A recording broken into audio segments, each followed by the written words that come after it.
time to work on a new painting. I want to show you the process. This is going to be a 16 by 20 acrylic on canvas painting of a lion and a soldier.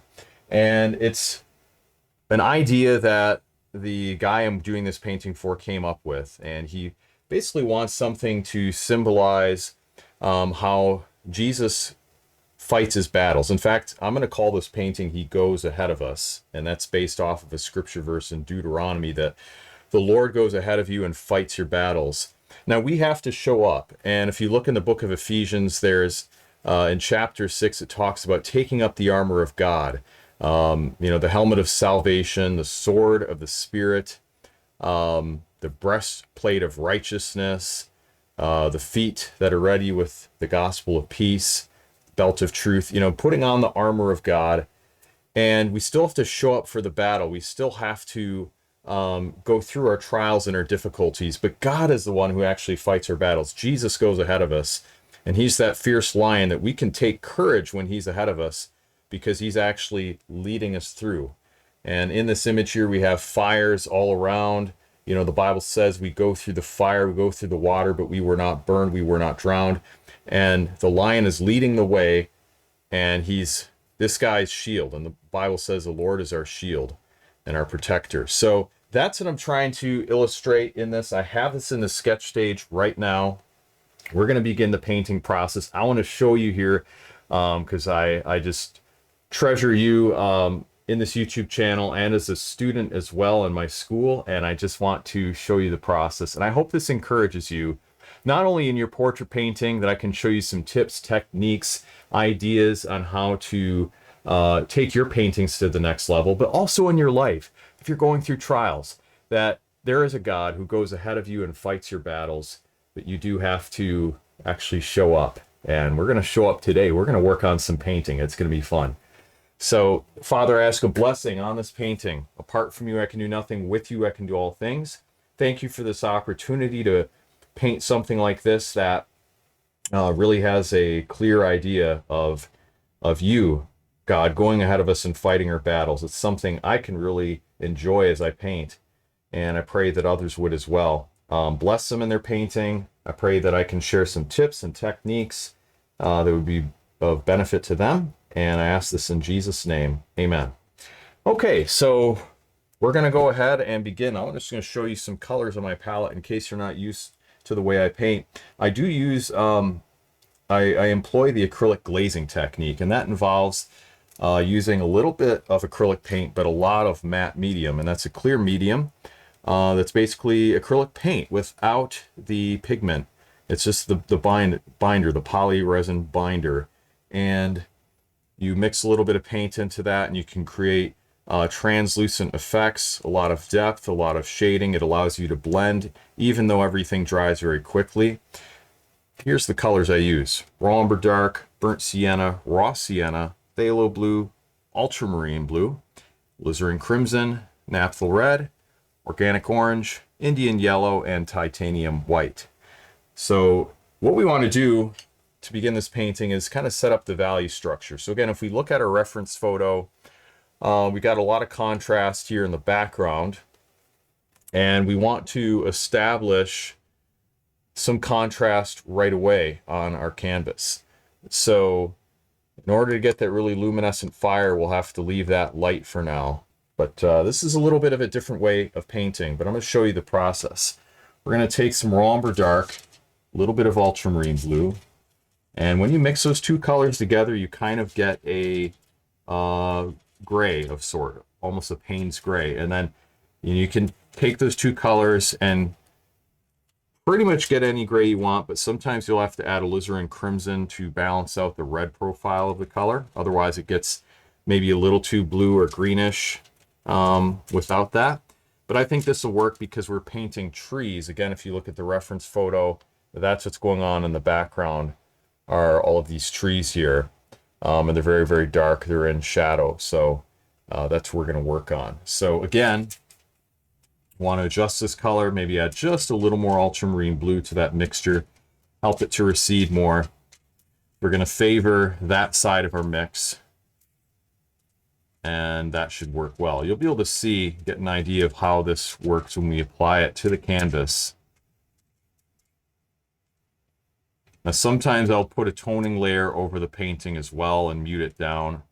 But in this sense, I think I'm just going to go right on the white and work it that way. Okay, so let's go ahead and shift to our canvas shot, and we'll start in the upper left corner, and we're just going to start working in with that.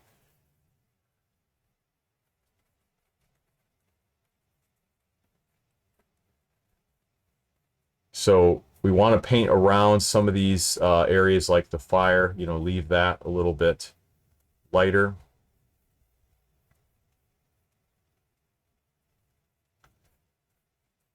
Okay, we want to work section by section. And the nice thing about the trees is they create a natural section for us to work around. And I'm going to paint around these flames because that's going to ensure that, you know, those areas are kept a little more luminescent when we're getting to those spots. Try to paint around the soldier here as well. He's got some light parts on his helmet. And again, make sure I don't go over the flames. It's a larger brush, it's a little harder. And if you do go over some areas, not a big deal, because you can always go back on top with a lighter color. Now, if you brush both vertically and horizontally, you can smooth it out really nicely, but finish generally with a vertical stroke when you're doing these large, tall areas like this. That tends to work best. Okay, again, I want to leave open certain areas. Now I'm going to cut around certain spots. Although the lion's fur is in shadow, I could actually paint that because it is a darker tonal value. And if you look at the reference photo, see how that whole area of the lion is very dark. We actually can hit that with this glaze because it's the same tonal value, same level of darkness as the trees. So that would be okay. I'll probably just concentrate on getting the background though, so I can get that smoothed out. I'll come back though and I'll block the lion too. So we're just going to continue on. Now, normally I would do this from left to right, not right to left, but I'm working from the dark area to the light. So because of that, I'm switching the way I usually work. Now I want to break this up and just kind of hit the trees. So there's some leaf patterns here, or I should say needle patterns, because these are pine trees.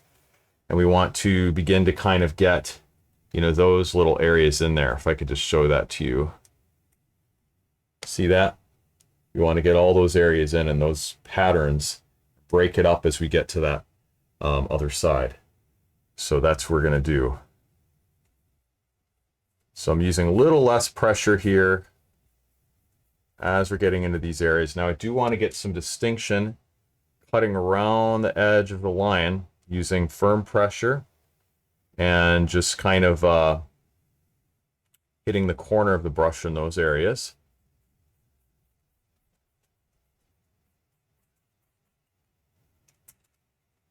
And then we're going to go ahead and do a little work on the background, get that in.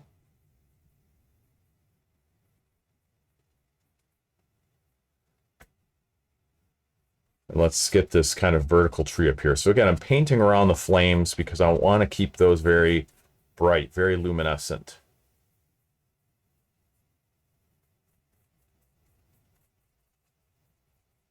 Do a little bit of work on the top there and just get that blocked in.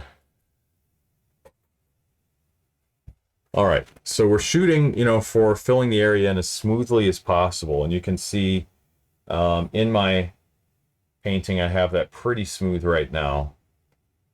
And we're going to now add some glazes to the rest of it because, you know, we're able to do that with the way things are set up. So I'm just going to change my camera shot a little bit here.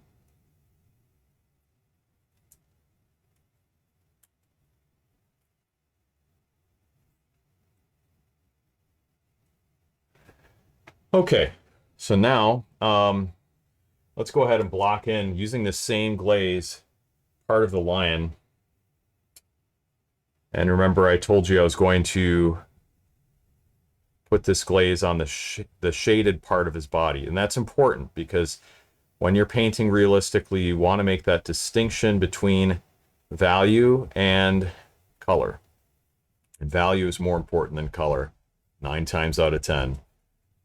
So I'm prioritizing the value over the color here. And that's why I'm just going to put this glaze over the lion, over the shaded parts. And, you know, my sketch kind of tells me where to put those areas, because let's zoom in really quickly here. So you can see, you know, again, these parts that I sketched in that are quite dark, and that corresponds, you know, to our reference photo and the shadowed parts of his face. See that? We want to get all those little shadows in there in the painting. So that's what we're endeavoring to do here. So I'm really paying attention to what I did in the sketch, where I blocked in, and the sketch is basically my roadmap, which tells me where to put in my glazes. It's not meant to be a finished looking drawing. It's just for my own benefit. So keep that in mind as you do a sketch. You don't have to wow people. You don't have to make it look like an amazing drawing. It just needs to serve the purpose of being a roadmap for your painting, and that's it. Put in a little bit of a glaze there on the chin. We'll just continue this glaze going downward into the body. So here, see how I sketched that in right there? That line, that represents the shaded portion of his arm and his paw. Same thing here. See that line I drew? That's the shaded portion. And then I know exactly where to put my glaze. Works really nicely. And I'll just pop in a little bit up here. So that is setting us up with a good value structure.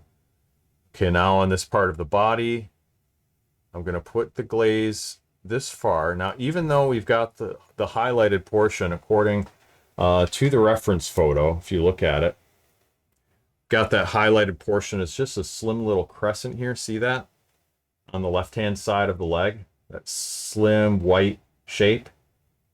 I'm not going to bring my gray glaze up to that point, but rather only this far, because I see the color shift. So here we have kind of a grayer color, and here, very intense, kind of a warm yellow-orange right there in the middle of the leg. And I want to preserve that luminosity, because with glazing technique, everything's very translucent. So we don't want to mess up the luminosity of our colors. So value is most important, but you do have to have some consideration of color when you're working with the glazing technique. And I'm going to be honest with you, this technique does take a little bit to get. Like many things that you learn, it's just a different way of painting. So there's a learning curve. Once you get it, it's a great technique to add to your arsenal of painting tools. You don't have to use it exclusively, but you can employ it wherever you want to add more luminosity, more depth, and add more shading and beautiful blending to your paintings. So let's get back into this. By the way, if you want to learn more about shading, want to check out my online school, realisticacrylic.com, where I have several tips and tutorials for you. And you can take some of those free classes there. You can download some of my free guides to help you with your portrait painting. So check that out at realisticacrylic.com. In fact, I'll have a guide for you here that you can download below the link, you know, in the video, or I should say in the description of the video. I'll have a link for you, and also I'll have one in the comments as well that you can click, and it'll give you a free guide you can download as a reference to help you with your portrait painting. I have one on skin tones, I have one on values, and then I've got a couple more on some other topics as well. So my gift to you, enjoy, but let's keep on painting here. I don't want to lose my train of thought too much. Okay, we're adding the glaze right here to the tail, and again, darkening that portion. So you can see kind of how everything's come together. We darkened the background, we've darkened, you know, part of the lion. And now we're going to also add this glaze to the soldier in a few key areas. So let's go to that part. See if I can move my camera up just a little bit so we can see the top half of him. And let's go ahead and add a glaze to the chest area because that's a little darker. I'm looking at my reference photo and just seeing what's lighter, what's darker. Got a nice bright light on the shoulder. So if you notice that, we want to leave that lighter, leave the helmet a little lighter, and then darken the other areas. All right, so we will go ahead and darken the armor on his body. The legs will be darker, and just leaving a couple areas lighter. Cloak can get darker too. Then probably the right side of his face, we'll have that to be darker. So we're keeping this somewhat monochromatic here in the beginning, and we'll add more color as we go along. Now let's darken the ground, because that's kind of like burnt ground basically. You know, you got ash and everything from the fire, so it's going to be pretty gray. And we want to keep everything looking kind of bleak and dismal for the most part. You know, there's a lot of drama in this scene. It's, you know, depicting, again, going through trials. And boy, my life right now, my family has been going through a really severe trial. We have been for almost 2 years now, one of those ongoing trials. And God is getting us through it step by step. He's given us a lot of peace, a lot of comfort, a lot of promises in his word, and a lot of help from people, a lot of people praying for us, and people in our church helping us in practical ways. Even some of my students have been so generous. And you know who you are. God bless you. So going through the trials, going through the difficulties, and God has been good in all of it. But it is severe. I mean, you can experience the heat of those flames, and it can endeavor, those flames can potentially, you know, burn up the things closest to you. They threaten to dismantle your faith. They threaten to take away your peace. But your peace can't be taken away when you have the Prince of Peace with you. Your peace can't be taken away when he keeps him in perfect peace, whose mind is steadfast, because he trusts in him. And that's what the promise says. He will keep you in perfect peace, whose mind is steadfast, as you trust in the Lord. So continue to trust him. Cast all of your cares upon him, because he cares for you. We're darkening this area in the front. Really just, again, showing that charred earth, showing the ashes of this fire. Now we've got some good contrast. We've got, you know, the lighter areas of the fire preserved. Got the shadowed portions of the lion and the soldier, setting us up for really executing the painting at a high level. Again, let's go ahead and look at that reference photo and see what we're trying to portray here.